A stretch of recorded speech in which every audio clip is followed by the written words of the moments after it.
Hello, everyone, and welcome to another edition of the I'm First Google Hangout. In this edition today, we'll be chatting about understanding your financial aid award letters. This is a super important part of the college application process. You filled out your application, you filled out your FAFSA, you've been accepted to your schools, and you probably got this letter in the mail with all of these different numbers from the university, and you're probably like, what is going on? So we decided we wanted to focus on helping you understand your financial aid letters, but also comparing it to the other financial aid letters that you receive from other colleges and universities. Again, this is a really big and important part of the process, so we want you to get the most out of it as you possibly can.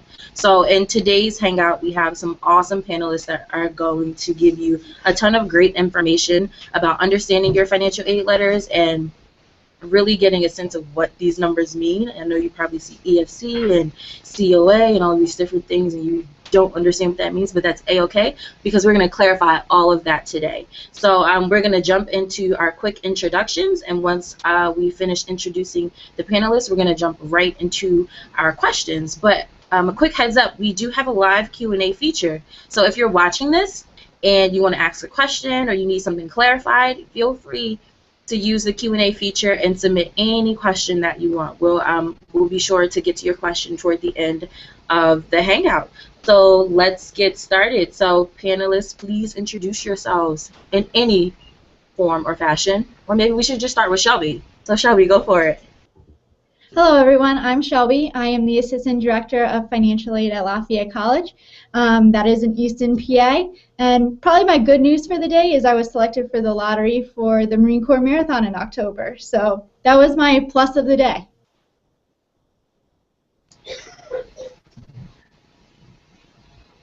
Awesome, thanks. Jessica, go for it. All right. Hello, everybody. Saludos. I am Jessica Quintana Hess. I am the Associate Director of Admission and Coordinator of Partnerships at Lycoming College in Williamsport, Pennsylvania. I'm excited to be here with you all.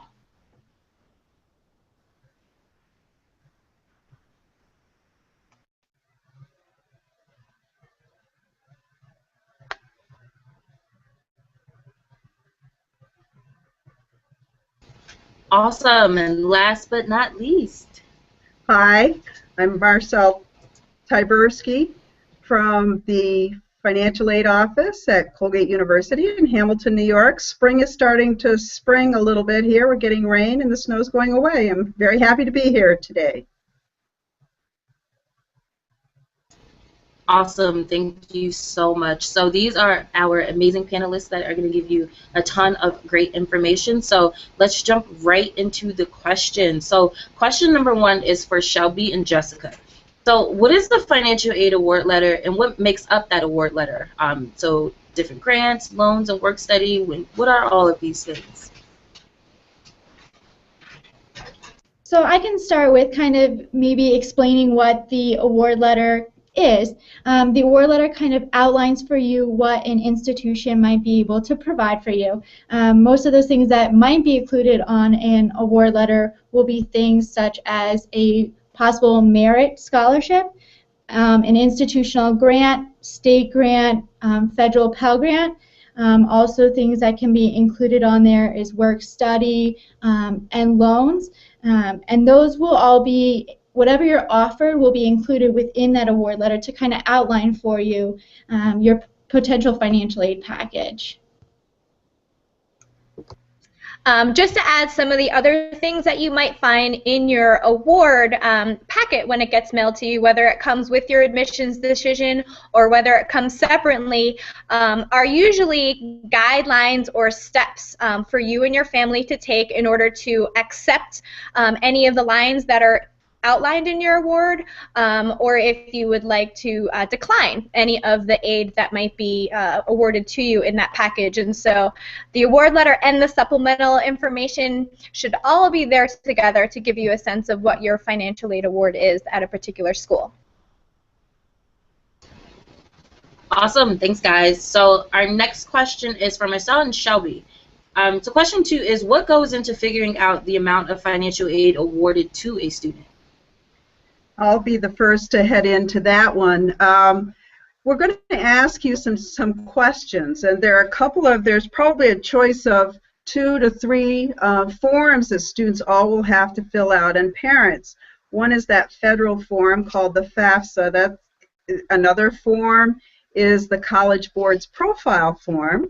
And the third could be an institutional application. So the information that is presented in any of those forms, and that's primarily having to do with the parent and student income, what their assets are, what their, you might have interest income, you might have savings, you might have home equity. There are a lot of different components, but they're all financial components.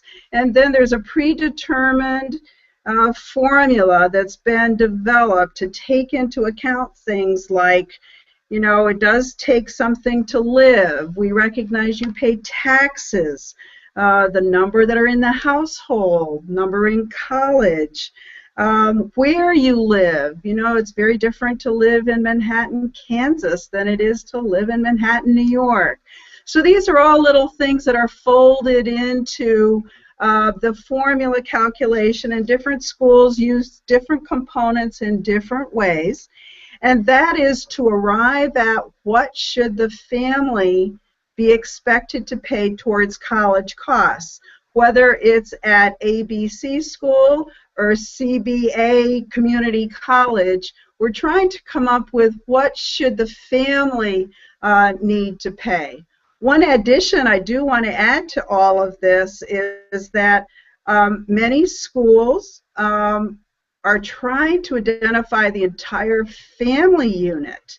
So we may ask for information from the parent that does not live with the student, and that's called the non-custodial parent.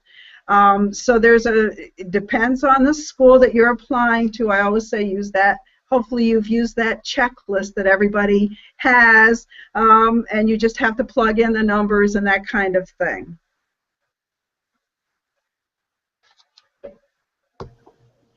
I'll just add a little word kind of advice, and just something that we see happen a lot is not to fear the forms. We as financial aid professionals are always there to help. You hear horror stories about the FAFSA and other applications that we request to do awarding of financial aid, but do not fear them. Also touch base with your schools that you're looking at to see what they are requesting, because they do request different things, and know we're always here for a resource. Awesome, thanks. So we are going to jump into question number 3, and this is for Marcel and Jessica. So question 3 is, if a student submits the same FAFSA each school, why are financial aid packages so different? I know when I was applying to school long enough ago, that was my main issue. I'm like, what? I don't have any money. Why are these schools giving me different amounts of money? So I think that's one question that a lot of students would love an answer to. Well, unfortunately, we're not all, one size does not fit all. So much of what a student is offered will depend on what kind of resources each institution might have. You might have an institution that has a lot of institutional resources that they can apply towards financial aid. The state schools, for instance, in particular, don't tend to have a lot of institutional money to give. So while they'll recognize a need, they may not be able to give you as much aid. They might only show you federal aid, for instance, a loan or a job or one of the federal programs, which I think we'll go into in a bit. And then other schools decide for certain groups of people, they might say, I'm going to give you all grant, or I'm going to give you grant and I'm going to give you a little loan, or it depends solely on the institution and how they're developing their priorities and trying to enroll a particular type of student. So it's all across the board. I wish I could say there was an easy answer to it all, but I think that's why as we go into the conversation later on, we'll talk about trying to find a place or a place that you can go to really get a sense of comparing the aid packages and what seems to work for you. Absolutely. The only thing I would add is that oftentimes there's a bottom line tuition, room and board, and fees cost difference among different types of institutions.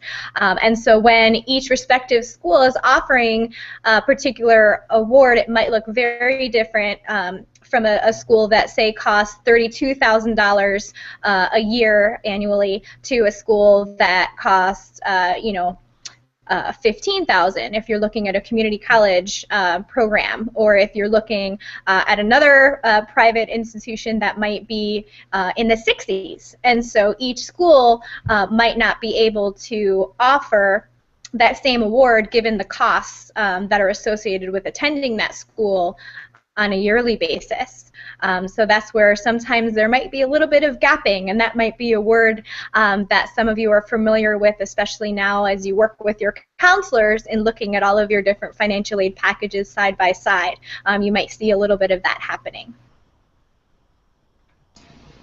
Awesome, thank you so much. So we're getting a lot of good stuff, and one common theme that I'm hearing is that all institutions are different. So, you know, definitely be sure to check with your institution, and just because institution A does it this way doesn't mean institution B does it that way as well. So definitely keep that in mind. Alrighty, so we are going to hop on to question number 4, and this one is for Shelby and Marcel. So in comparing financial aid award letters between colleges, what are some of the main factors that students should take into consideration? I believe that one of the main factors that should be taken into consideration is kind of just what Jessica touched on as well, is there's going to be differences between the packages. However, when you're looking at those packages, you have to also view what the cost of those colleges are when looking at them, to compare them, and also taking a look at everything together. Another thing that really should be taken into consideration is you want to know your terminology, know what a scholarship is, know what a grant is, versus what a loan is, and versus what a work-study opportunity is. You also want to be aware if there are things included such as a Parent Plus loan or an alternative loan, just so that if you see a package that is meeting your total cost, making sure what is actually making up that total cost is not just loans, that there are other factors into play as well.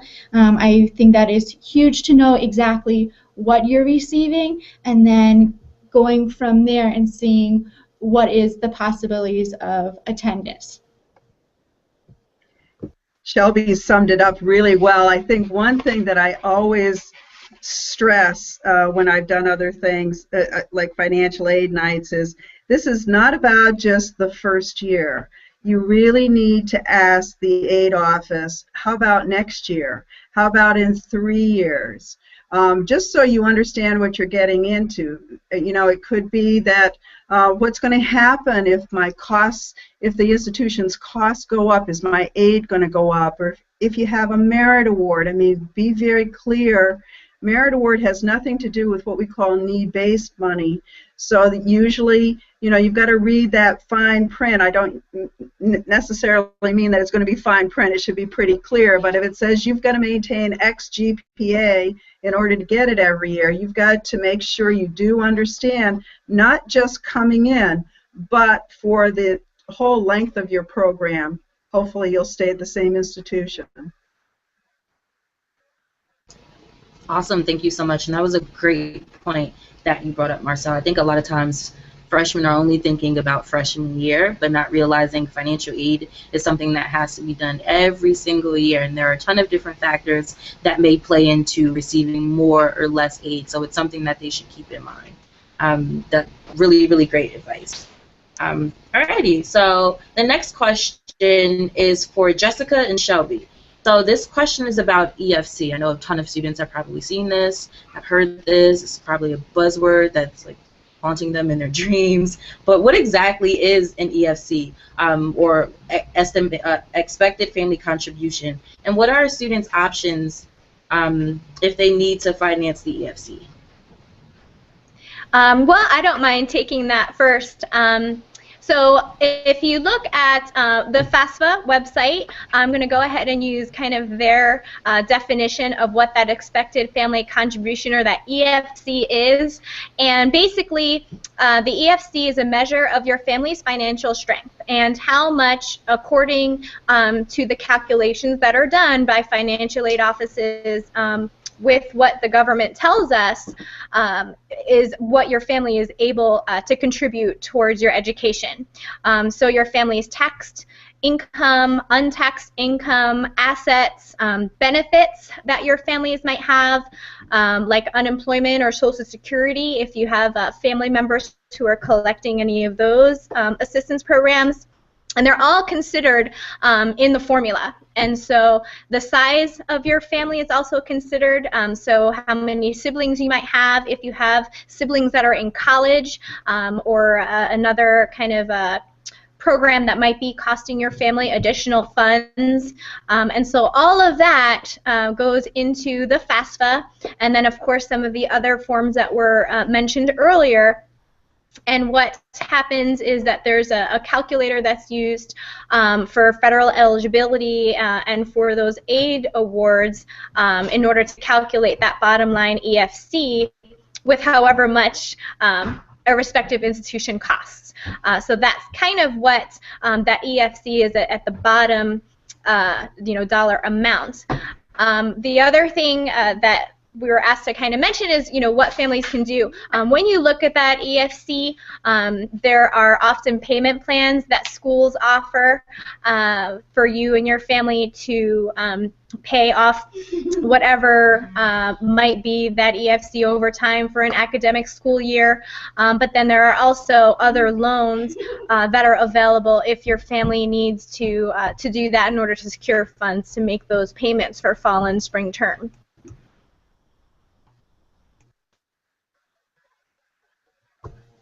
I think Jessica touched pretty much on all the bases with the expected family contribution. I will just once again mention that when you see that expected family contribution, it is just kind of important to remember that what will happen is most times there will be a school's cost of attendance, and then when you take that expected family contribution and subtract it from that cost of attendance, that usually lays out what your need will be, and that's kind of how we determine the financial aid package.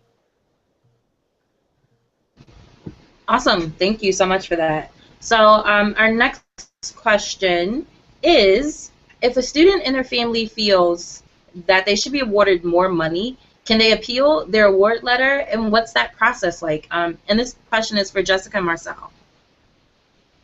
I'll give Jessica a breather and start out. It's pretty simple. If people make mistakes, we see it all the time where they put a zero at the end of an income. It should be 50,000, and all of a sudden it's 500,000, but they didn't realize they put it in there, and they got this letter from the financial aid office saying, looks like you can take care of the entire cost at our institution.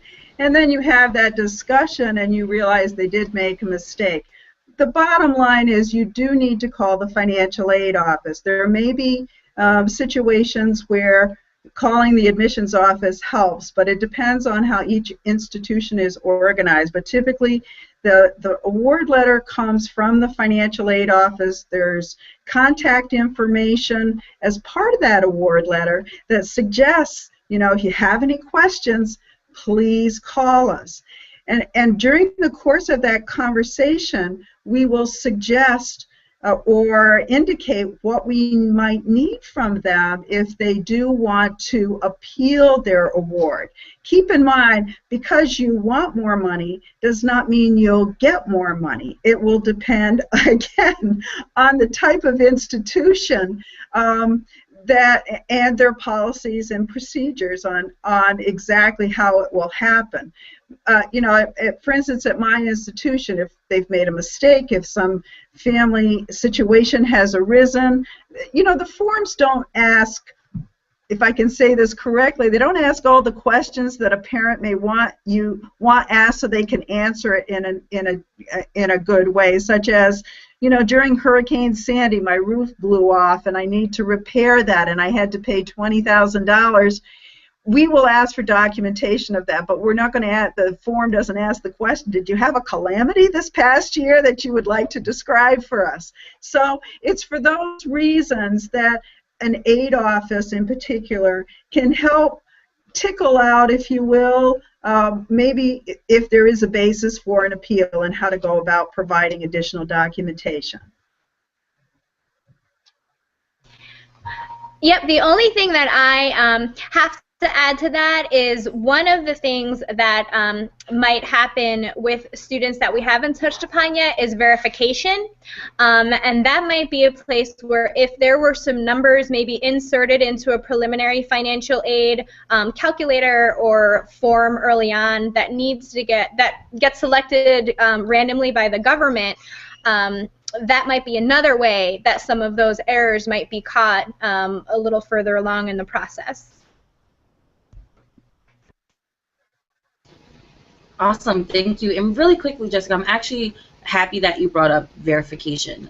So if you don't mind going a little bit into that and explaining a little bit more what that means and some of the steps that students should take in case they are, you know, selected for a verification. Because I know when I was in school, I was selected for verification. I didn't know what it meant. So it would be great if you could provide some information. Yeah, absolutely. So there, in general, about 1 in 3 lucky students who fill out the FAFSA who get selected for federal verification. And what that means is that they just need a little bit more information. They need to make sure that all of the numbers that were entered in initially line up with what actually might be going into that financial aid award for the next year. So what often happens is if you're selected for verification at one school, you'll more than likely be selected for verification at another school. And I actually have something I can share if I can get this right. But you know, maybe I can't. So we'll see if I can get a computer screen. All right. So then you see all of our friends, and then there's some email. But here are some example awards that I pulled up for us. That's a revised award, but let me get.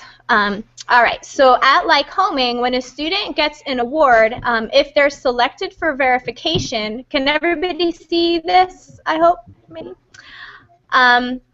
It will say that your award is based on the information you provided, that you're selected for verification, and that the office will work with the student to get the additional paperwork needed. And so up here, it shares that it's an estimated award. So we put that right on top so that students know.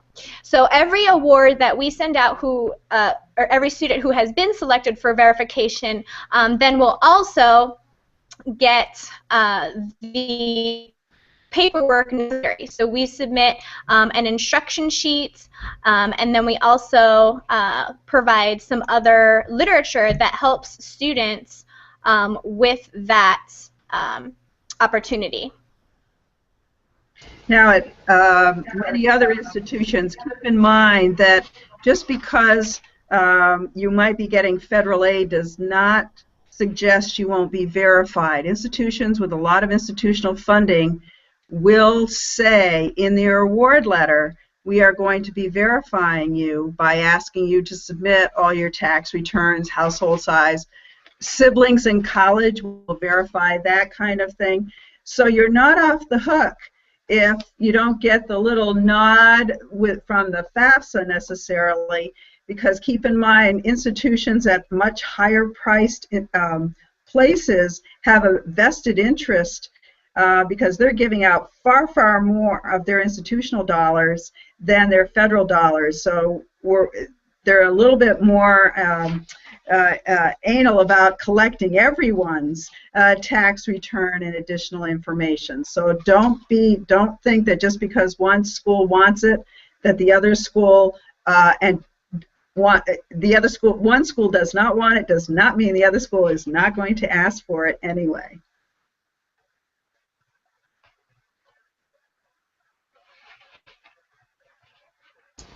Awesome. Thank you so much for that. And Jessica, thanks for sharing your screen and showing a sample of an award letter.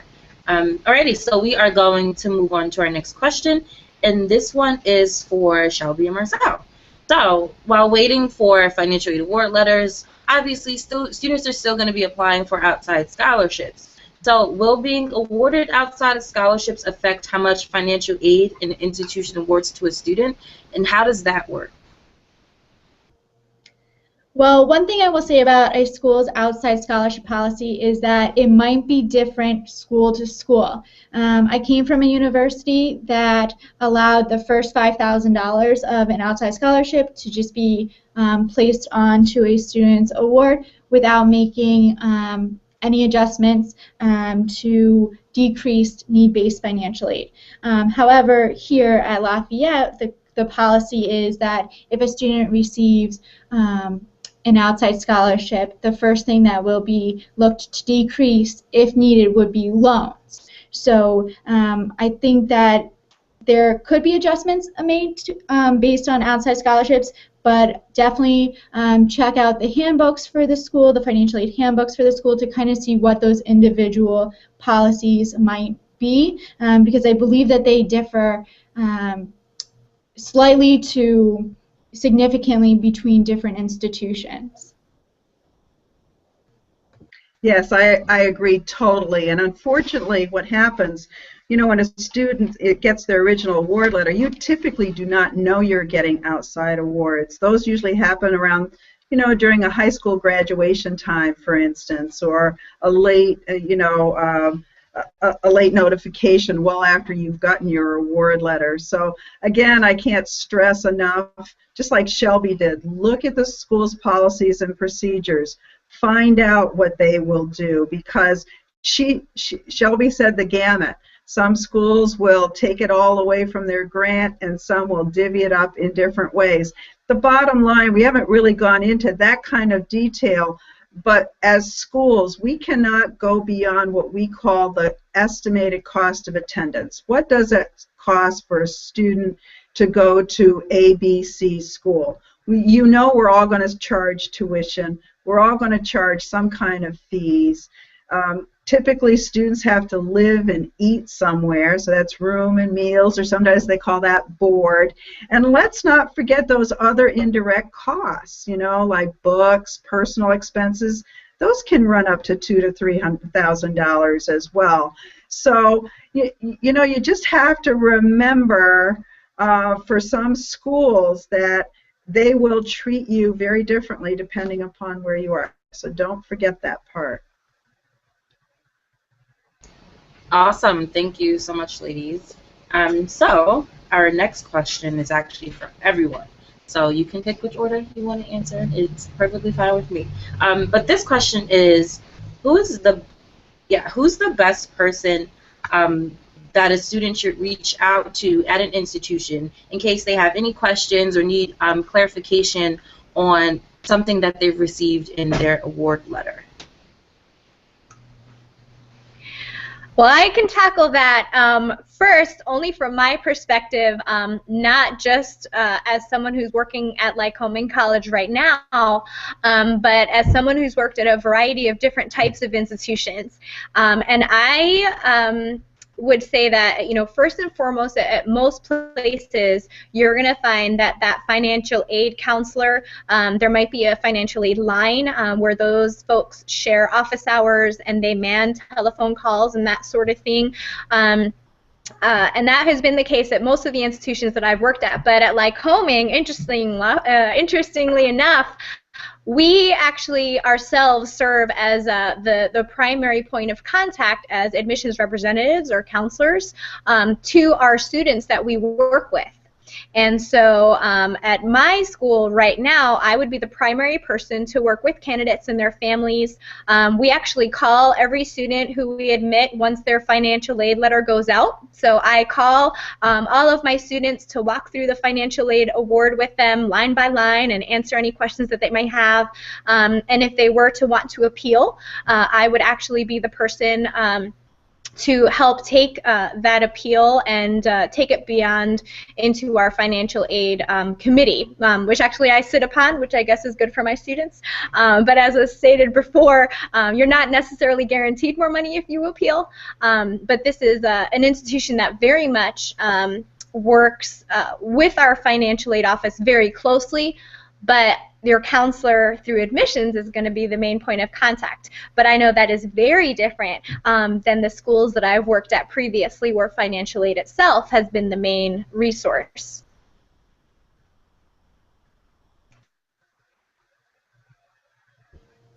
So just to differ from that a little bit, we in the office would definitely be the primary contact for any need-based type of financial aid. So grants, loans, work study, that definitely is all handled within our office. So we in the office kind of share the responsibility of speaking to students, especially those that we've worked with files for. However, the question that we're getting the most often now, as we have sent out our acceptances and award letters, is merit-based questions. And in that regard, for us, all merit-based scholarships are handled through our admissions department. And so therefore, if you have, if you're looking at institutions that provide a merit-based scholarship, which is based on academic merit, what you're involved in, school activities, those, your direct contact for those would be our admissions department. And I don't know if that differs from anybody else. I think you said it well. Our institution does not have any academic merit aids, so we're not the point of contact at all. I can add, not that we would have this population probably tuning in, but for those institutions that may have athletic aid, we do not talk to those students either. That we say that goes to the coach, because, and again, it depends on the institution, but anyone that gets non-need-based athletic scholarship, we point them towards their coaches, as they are the ones that decide how much a student would typically get. So that's my only footnote I can add to what's already there. So. Awesome. Well, thank you, ladies. That was a lot of good information, especially for me, because I don't know all of this stuff. So I'm learning, just like our audience members are learning, and it's awesome. Great. So our next question is actually for everyone as well. And Jessica talked a little bit about this earlier, but it's in regards to the process of accepting or denying your financial aid package. So say, for instance, the student and their family, they're A-OK with their financial aid award letter. What are the next steps? And also, if a family and their student, they're not comfortable with what they received and they want to deny it, what are those two processes like? I'll jump out ahead of time because mine is not very complicated. A student does not reject, does not accept or decline anything. If they have an issue with their award, they should be using that month before their deposit, admission deposit, enrollment deposit is due, to contact us if they have any issues at all. And we promote that in the information that we provide to them. We say, if you have any questions at all before, we're very clear, before your enrollment deposit, please get in touch with us. Well, again, some schools are very strict about this.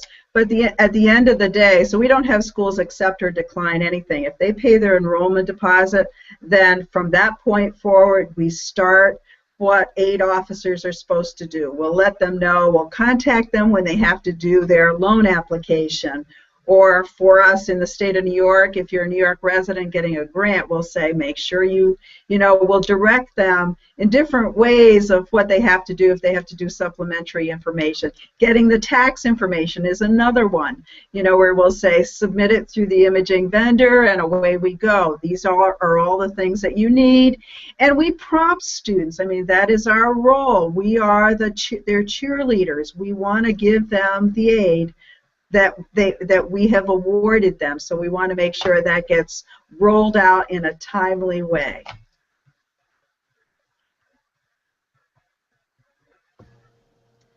Our process tends to be a little bit more online. for accepting and declining any type of financial aid. So what happens is we work a lot through, after our initial award letters go out, we work a lot through email and emailing the students. So what happens is because ours go that direction, a student will get a student portal, and it is their responsibility to go onto their student portal and either accept or decline whichever types of financial aid they would like to have, along with the capability of actually being able to, for loan amounts, if they don't want the full loan amount, changing, putting in a lesser amount that they would want for their loans. So we work definitely more through a student portal than with a paper copy, because I do know that there are still some institutions, one in which I had originally worked for, where a student would actually have to sign the award letter, resubmit it to the office, and on that award letter they would write what they wanted to accept and what they wanted to decline. Yep, and I guess I'll wrap it up because we are one of those schools, although our students have the web portal as well and are able to communicate through us. Currently, our financial aid office does prefer that students, if they are manipulating that financial award that they were given, that they do cross off any maybe loans that they don't want. Maybe they talk to a great uncle who's going to give him that money or something like that, then they can cross that out. And then there's also opportunity, we talked about outside scholarships, where a student would note to us that they've applied for a particular scholarship and maybe are a finalist for that award, just so that we would know that that might be something that's coming down the line, in which case we would reduce those student loans. And so we do kind of have both the electronic means to do that, but we also use the paper means of students actually signing and writing on that financial aid award and then returning it back to our financial aid office. Awesome. Thank you, ladies. So this is actually our last question, and sort of wrapping it up before we jump into the few questions that we have for Q&A. And this is also for everyone. So as you know, because you guys work in admissions and in financial aid award letters can be very confusing, especially for families and students who will be the first in their family to go to college. So what are sort of your top 3 kind of need-to-know pieces of advice that you'd like to share with students and their families? I know one of the things that I mentioned earlier was that a lot of the awards that you get will come with supplemental information. And so I think one of the top things that I would share is that if you get, hey, a little insert with your financial aid award, you should go through that, because it will outline pretty much everything that goes along with the financial aid award that you've given. So it will talk about the difference between subsidized and unsubsidized loans, any state money that you might be awarded at a particular institution. It will talk about going to those respective websites and actually claiming those loans or grants, because that is a secondary process that needs to happen. So I would definitely just make sure that you don't just stop at reading the award itself, but that you read all of the literature that's also included with that financial aid award, just so that you know exactly what needs to be done when and in which part of the process, so that when you get to school in the fall, you'll have all of the money that you think you should have. And I can sort of step on that one as well, because I agree that don't forget to read things. Don't forget to read, carefully look at what is being expected of you. My number 2 thing, please, please, please, this is confusing. It's almost as if we talk a different language when we start talking about financial aid. Please don't be afraid. Reach out to that school if you have any questions at all. That is our role. I said this before, we truly are the advocate for the student. May not seem it, but we're your go-between. So please make sure you understand things. And please, when we contact you, respond. We're not doing this for the fun of it. You know, we really need you to respond to us. And if anyone has a great way that they can get students to respond, we'd love to hear it. We do email, we do portal. I mean, short of, I don't know, tweeting. We cannot get to that sort of thing. But as you know, we do try to say to people, we don't contact you, and that can take many forms, lightly. We're not doing this because we don't have anything else to do. So that's my big one. Please respond when we contact you about things too. And Jessica and Marcel touched on my top two. My final one would be, just as Marcel said before, remember that this is a 4-year commitment when you're going through your financial aid award, not just the first year. So as you're kind of thinking about what is going to be occurring 2 years, 3 years down the line, do you currently have a sibling in college, and is that going to change? Just keep in mind that those are all things that play into a financial aid award, and since we do a financial aid review every year, it is very important to understand that you're not just looking at that award letter for 1 year. You need to understand what it might look like 2, 3, and 4 years down the line. And you know, there's these other things, just to put something else out there. It is about the money, which is really important, but understand all the other pieces of going to that institution. Are they going to give you housing all 4 years? You know, you need to know what you're getting into. Are you going to have to think about living in an apartment your second year? That could bring a whole different complexity to what you have to do. So it's not only about the money's important, but it's about the right fit for you at that institution, the right type of extracurricular activities, the right kind of feel for the place and what they'll offer you down the road, what support services. Everything plays into each other. So don't look at necessarily the dollar signs to see what you're getting as a benefit. That's sort of like, you know, an announcement of, you know, just consumer beware kind of thing. That don't look at just one thing to make up your decision. Awesome. Thank you so much, ladies. That was all really, really helpful information. So I really hope that our viewers are writing this down, are putting it in their notes in their iPhone, whatever it is. I hope people are really, really listening to what our panelists are saying, because they're giving a lot of really good information.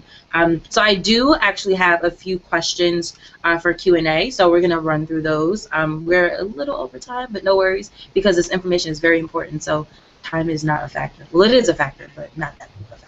All right, so the first question is actually for Shelby. A little bit earlier you mentioned understanding terminology, what, you know, unsubsidized and subsidized loans mean, and all of these different things. Where can a student go to get that information, and when should they start learning about that information? Should they wait until they actually get their aid packet, or is this something that they should look into a little bit beforehand? It is definitely important to start knowing the terminology sooner than later. One great resource is, I know that a lot of schools go out to local high schools and will do financial aid nights in which they will lay out the basics. What are the basic terminology? Also, the government offers some really great websites. One that I will provide to you to include kind of in the summary, if you would like it, that provides students kind of an outline. The one I'm thinking of is, I believe it's studentaid.ed.gov, and it outlines all terminology for the student as they're kind of getting ready to take a look at what are they being offered. Also, as Jessica mentioned, we will always send some type of package with it. We also send a book that lays out the different terminologies so that a student is made well aware of what the grant means, what scholarship is, what is the criteria of that scholarship, what is the difference between a subsidized loan and unsubsidized loan. And always, as you're going through, if there is ever a question, so if you see something on your award letter that you have not heard of before, such as some institutions might have an institutional type of loan that they provide. It's always important to reach out to that institution to ask specifically what that award is. Awesome, thanks for that. So our next question is for Marcel. So a little bit earlier you talked about how a student's financial aid can differ from year to year. And student wants to know sort of what factors will play into a financial aid package being different. Is divorce a factor? Is getting a part-time job a factor? What are some things that will play into an aid package increasing or decreasing each year? Shelby alluded to it in the last question that was out there. For instance, just to give you a simple example, and you get into school A, and your family contribution is $10,000, and you have a sibling that is going to be in college the same time you are. That is a factor, as I mentioned a little bit earlier during this chat piece, that numbering college at the same time does have an impact in how much the family may have to contribute to the educational costs. So your brother decides that your brother graduates and you're in year 2. Well, that $10,000 contribution may now be doubled. Because that's usually a divisible factor. If there are 3 in college, it might be 30% goes to each sibling in terms of what that resource is.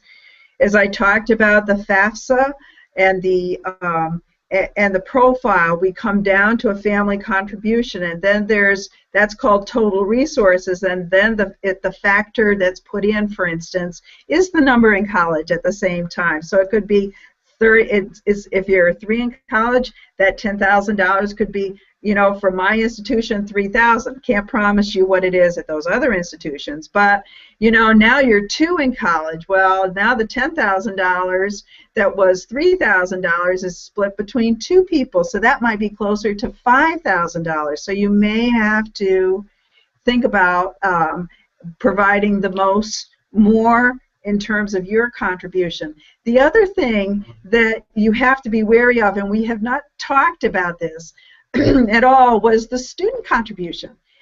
Some schools require a minimum student contribution because we expect students to go out and work in the summertime. So other schools may not have a minimum contribution. Beware of that. We'll start out with a $1,700 contribution for students coming out of high school coming to our institution, but in upper class years, we increase that to $2,000 because they can get out into the workforce. But we believe students should be contributing a little bit to their education from the summer program. So there's another component. Say and I use this as a very far out type of example. When family incomes go up, we've used that term. What if your family wins the lottery? You're going to be making a heck of a lot, bringing in much more money that year, and you may no longer have a need. So it's changes in income. Your family could, let's go in the opposite direction. Your need could increase if a parent loses a job or your mother loses a job. That's why it is so important that you consider applying every year. The other thing we haven't talked about is just because you may not get financial aid your first year, that doesn't mean that you can't apply in upper class years, and that's another big question. I'm going a little bit awry from this, but that's another very important point. You need to ask that school, what if something happens to my family that from a financial standpoint, a death in the family, all those factors affect your ability to pay those family resources. I'm getting into the lingo a little bit from year to year. Awesome. Thank you so much for that. And it was great that you added some points from a few other topics that we weren't able to touch on. And based off of what you said, I just have a really quick question, and this is sort of for everyone. So would you encourage a student, despite their income or despite them thinking that they make too much money or what have you, do you all encourage a student to apply for financial aid every single year despite what they may think they will or won't get? I will touch on this just really quickly.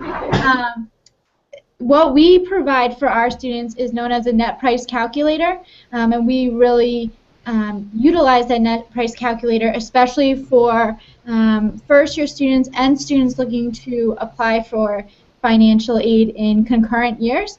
It's a pretty good estimator of whether a family will be eligible for any type of institutional financial aid. If a student is only looking for their federal student loans or any federal eligibility, they just need to complete the FAFSA. But we would definitely direct parents and students to the net price calculator for our students that might be looking to apply either their first year or any year following. And I think you can ditto that for every institution. We are all required to have the net price calculator on our websites. So that is a federal requirement. So everyone should be able to go there as well. Yep, and so I would agree. Every year is going to be a different year. You know, I'm actually working with a candidate right now who actually had his father pass when he was a young child, and was a young man who was actually homeschooled by his mother. And unfortunately, he just lost his mother 2 weeks ago unexpectedly. So we worked with him to declare independent status with the FAFSA because some of the income that he had originally is no longer there, nor is he a dependent of anyone right now. So, you know, it's always a good idea to be on top of your paperwork just to make sure that you are updating that constantly, and if there's any change either prior to enrollment or during your undergraduate years, that again, you're not shy to go and visit the financial aid office or to give them a call or send them an email and just double check that you're current with all of the information you need. One of the other things that we haven't talked about that I would love to just briefly talk about are students who are Dreamers or DACA students, because you're not able at this point to qualify for any federal aid. So you might not even be filling out the FAFSA in particular for some of the schools that you're applying to. But a lot of schools, again, if you do have Dreamer status or DACA status, again, don't be afraid to communicate with those financial aid offices or with your admissions representative from a school, because they might have you fill out the paper-based FAFSA, for instance, and that's what we utilize. But we also might have the opportunity to use some of the state forms. So if you are a student from Texas, you might use the TAFSA, and a school might be able to utilize that to help evaluate what your contributions might be as a family, etc. There are also obviously other forms for different states, and then some of the schools that use the CSS profile and some other things that were discussed earlier or in institutional form might be the way that students with Dreamer or DACA status might utilize for looking for assistance. Awesome. Thank you so much, you guys. You guys are amazing. You bring up things I didn't even think of, but these are all really important, and I'm so glad you brought it to the attention of our audience members. Well, we have one more question, and this one is actually, this is for Jessica. So in terms of sort of parental involvement in the process of, you know, financial aid award letters, when it comes time to a family contacting the school, do you have a preference of speaking with the student who will actually be going there for 4 years, or but speaking with their parent? Is, you know, which one would you rather, or which party do you suggest contact, you know, a financial aid office? And this is for Jessica, but if others have input, please feel free. Yep, I think that I can speak for any admissions and or financial aid counselor out there when we say that, you know, this is a big step for students. You know, you're entering young adulthood, and this is really an opportunity for you to have some kind of say in what's happening and some kind of knowledge about what's happening in terms of the investment you and your family is putting into your education.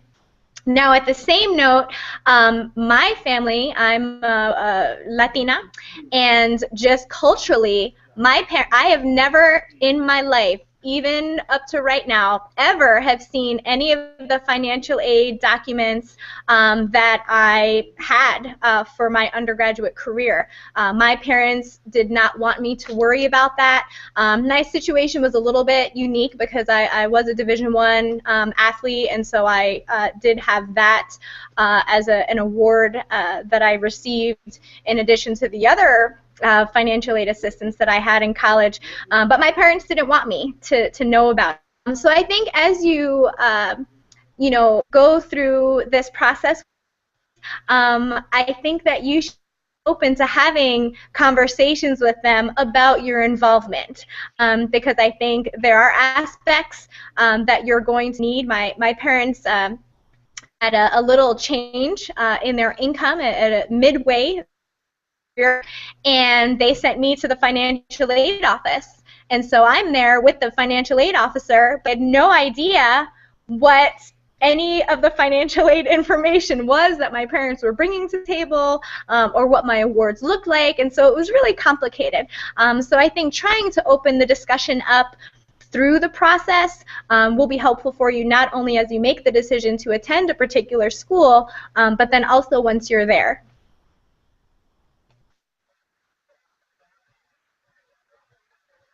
Well, that is it for the Q&A, which means that is it for the Hangout. I really, really want to thank our amazing panelists, Jessica, Marcel, Shelby. You all were so extraordinary. Again, you answered the questions greatly, but then you also brought other topics to the table that we didn't have lined out, and that's A-okay. I'm hoping that audience members really, really took a lot away from the Hangout. There was a lot of really good information discussed here, and I hope that after this Hangout, you'll be able to share this with your friends, with your families, with your supporters, and everyone that you're involved, that's involved in your college application process. So again, thank you so much for joining the first Hangout for March, and you will see us again in April. And again, I want to thank our amazing panelists just for taking time out and providing all of this great information.